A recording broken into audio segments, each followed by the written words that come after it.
I'm not exactly sure when the idea first popped into my head, but for a long time I've been thinking about the concept of memory and this idea that in the West we're becoming more and more obsessed with hoarding experiences, trying to get back to that feeling of nostalgia. It might be when we were a kid and we ate a particular food or went on a particular holiday, and that memory just seems so shiny when we think about it. It just seems like everything was so much better back then compared to right now when nothing is going right. And that's a very human tendency that I saw a lot in my work as a psychologist. I recognise it quite significantly in myself. And C.S. Lewis actually spoke about it in The Weight of Glory, and he says that this longing is essentially a desire for something that we've not yet and never will experience here on earth. That is, we can't get back to Eden, and the heaven that we long for isn't realised in our present circumstances. And if we worship the here and now, we're only ever going to end up with broken hearts. And that's really the core concept of Claw, transplanted into a post-apocalyptic fantasy world. What happens in a world where nostalgia can literally be bought and sold? Exactly how do people come to worship the past, and how does it break their hearts in the end? And that was sort of the dawning of the trilogy for me.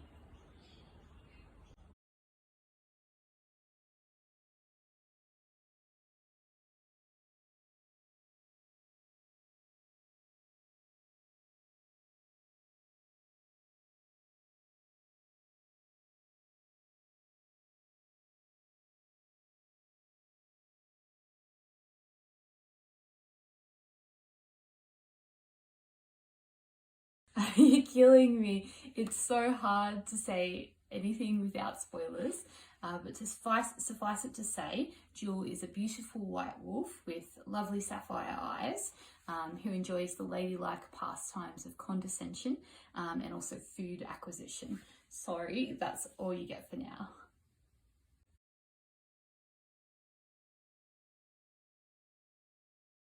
Well, my name is Jasmine, and since I love tigers, I can't help but think of Princess Jasmine from Aladdin with her pet tiger Raja. And this is my Raja. It's very cute. That would have to be the dream. I'd love to have a pet fox, but I've researched them a fair bit for another book, and oh my goodness, they are absolute rack bags, like a bit like a dog and a cat combined, but without the redeeming qualities of either. So a tiger it is.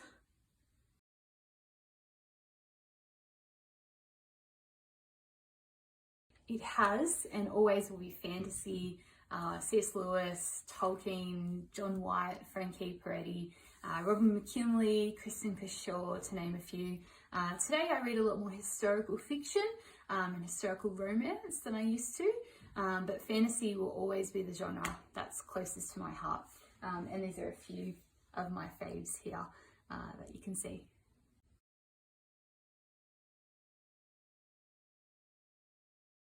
Oh, absolutely. It's impossible to beat the psychologist out of me, really. Something which you can easily tell by my poor, tortured characters and the amount of trauma that ends up finding its way into their backstories. But yes, psychologists often explore how people cope with the pain of traumatic memories and how they either embrace that pain or push it away. And so this part of the world building was an attempt really to transplant that sort of idea, that concept, into a fantasy context. There's a line in the book that says, pain cannot be created or destroyed, it can only be transferred. And that really captures how I like to blend psychology and fantasy in my writing.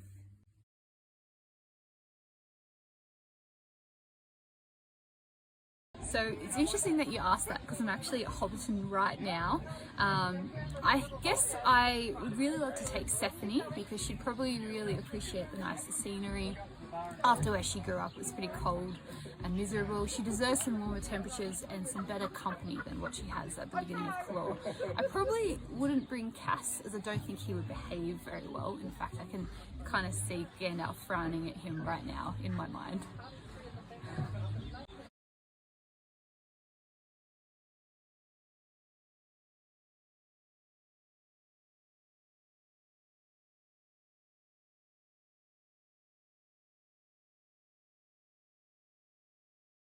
So once again, I can't remember exactly how it came up, but I was already nursing the concept of claw when I came across the Nightingale story. And it's a wonderful tale about a Chinese emperor who finds a nightingale who sings so sweetly for him that he's completely enraptured.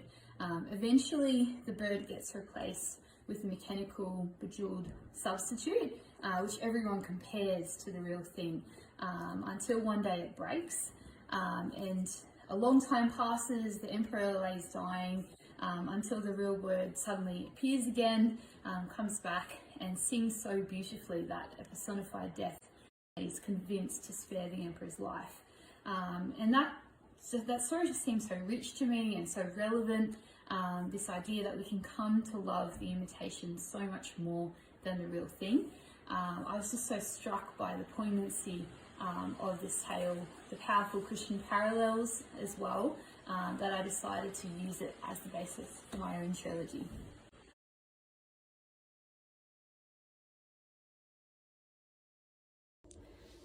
So because of chronic illness, I have a lot of food allergies and intolerances. There's not actually a lot of things that I can eat and drink easily. Gluten-free, dairy-free, can't drink alcohol, coffee, you name it. It's a little bit depressing, but I have discovered tea and many, many different types of tea, especially herbal tea, fruit tea. And as you can see behind me, this is my tea shelf. Kind of one of my tea collections. You can see there's a lot of tea on there. I am a little bit obsessed. I don't do things by halves. And there is also a tea drawer, which I will show you. There is more tea in there, quite a lot of tea. So tea is basically sort of one of the favorite things then that I will drink while I'm writing. Sometimes snack on nuts, fruit, that kind of thing, but I like to focus on what I'm doing and I can just like mindlessly eat. So it's a better idea just to kind of have a mug to kind of nurse and just enjoy bit by bit.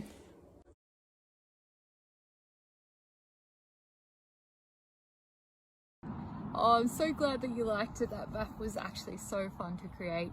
So the world of the Nightingale trilogy is called caldera, and if you're into volcanology at all, you know that a caldera is actually the crater or the hollow that's left behind when a volcano erupts. And behind me, I've actually got Lake Taupo, which is the caldera of the Taupo volcano. And so I thought it was a little kind of neat spot to answer this question.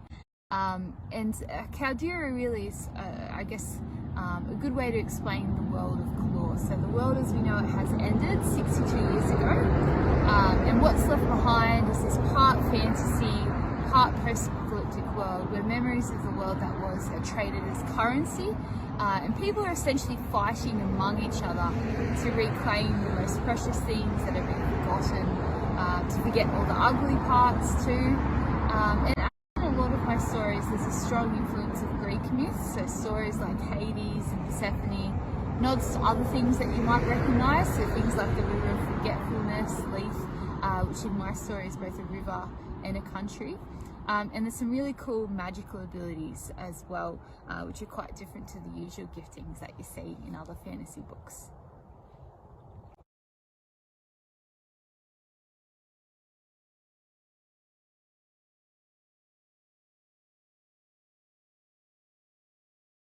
So I'm actually coming to you from the Way of Night School, which is here in Wellington, New Zealand.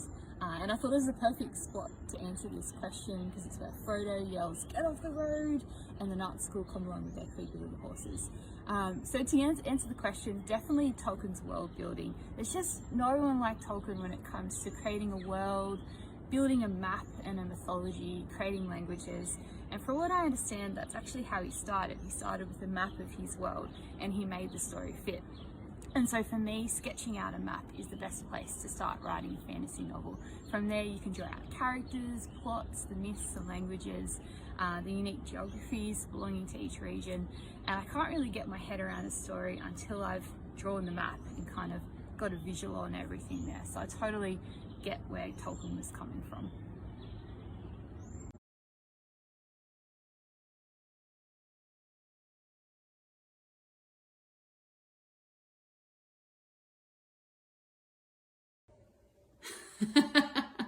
Yes, it was actually a friend who crowned me with that title, Queen of Memes. I have a bit of a hobby in my downtime of making memes, and I have a little bit of a vendetta against Luke Skywalker. I kind of feel the way towards him the way that people feel towards Jar Jar. I'm sorry for all those who are fans of him and who hate Jar Jar.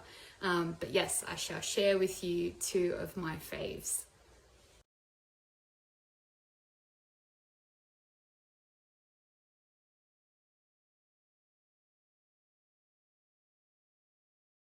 So I wish that I could show you my garden because I quite enjoy gardening, but while we're away on holidays, some of our plants may have died. So unfortunately today we won't be exclaiming how much of a green thumb I am, but I do quite like artificial forestry, mainly because the plants don't die on you and you can sort of arrange to your heart's content. So I have done quite a lot of projects, including for weddings. This is just my Christmas wreath here, which I've made for the front door. And yeah, I just love working with flowers.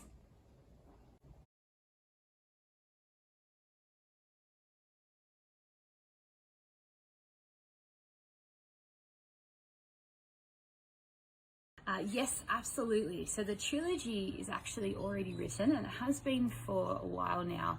But last year, when I was halfway through the third book, my husband was diagnosed with Hodgkin's lymphoma, which is cancer of the lymph nodes.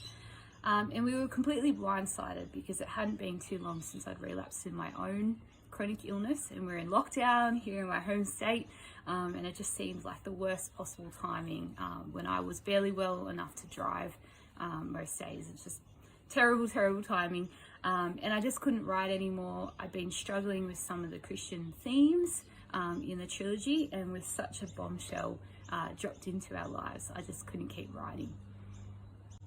I took a long break and deep dived into the Christian literature and suffering because I found myself questioning God's goodness. After years of hardship and struggles, cancer and chronic illness were kind of the straw that broke our proverbial backs. But God really worked in my life and in my husband Dave's life. And eventually, as my husband was nearing the end of treatment, nearing remission, I picked up the pen again and I wrote the second half of the third book.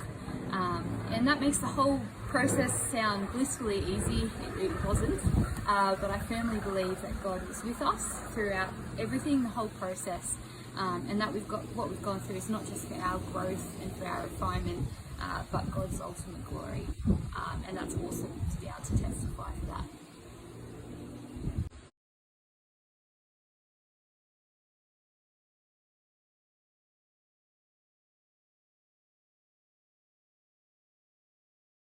Sometimes characters are really hard to write, and other times they just waltz onto the page and they tell you how to write them. And that was the case for several of the characters in this book. Jewel, Cass, Baz, Bear. It was basically a case of me writing what I was told to by those characters rather than what I'd planned, which can be admittedly the very best kind of writing. I also loved writing the villain, or should I say villains. I'm not sure what that says about me psychologically. I always enjoy giving villains lots of nuance and complexity in their motivations. There's actually some lovely plot twists coming up in later books, which I really hope you won't blow up my letterbox for. Thank you.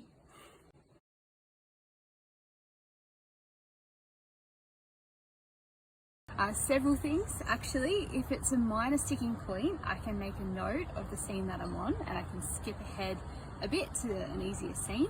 That often works if a scene requires research that I haven't done as yet, or if I'm really stuck, I can go outside, take a walk, just sit in the sunshine, do some reading.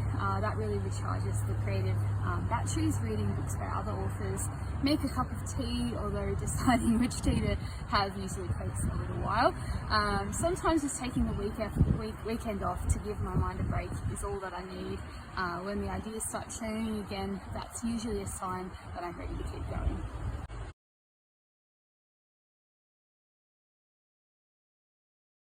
So Claw is actually my 5th book overall, but even with 4 books under my belt, I'd never written a trilogy before, just 2 duologies. And a trilogy is actually quite unique when it comes to structures, and you sort of got to make sure you do all the hard work up front to get the foundations of the story nice and level, so that the rest of the trilogy doesn't go all wonky when you get to it. So that was tricky, and as I mentioned before, making sure that I hit the right notes on the spiritual themes was really important to me. I don't like being preachy or heavy-handed, but I also want people to be moved and blessed by the spiritual themes in the story. And hopefully that's successful, especially in books 2 and 3, but otherwise you can let me know in the reviews.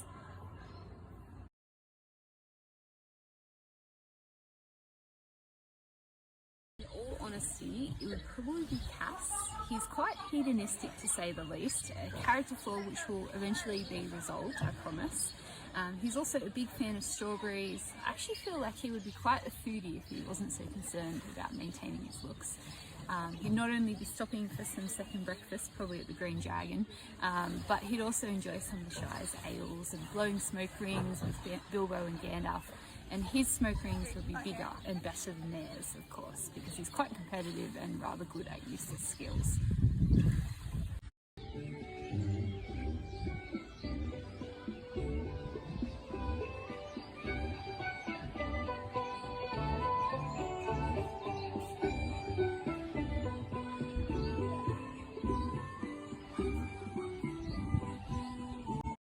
And there's the Green Dragon.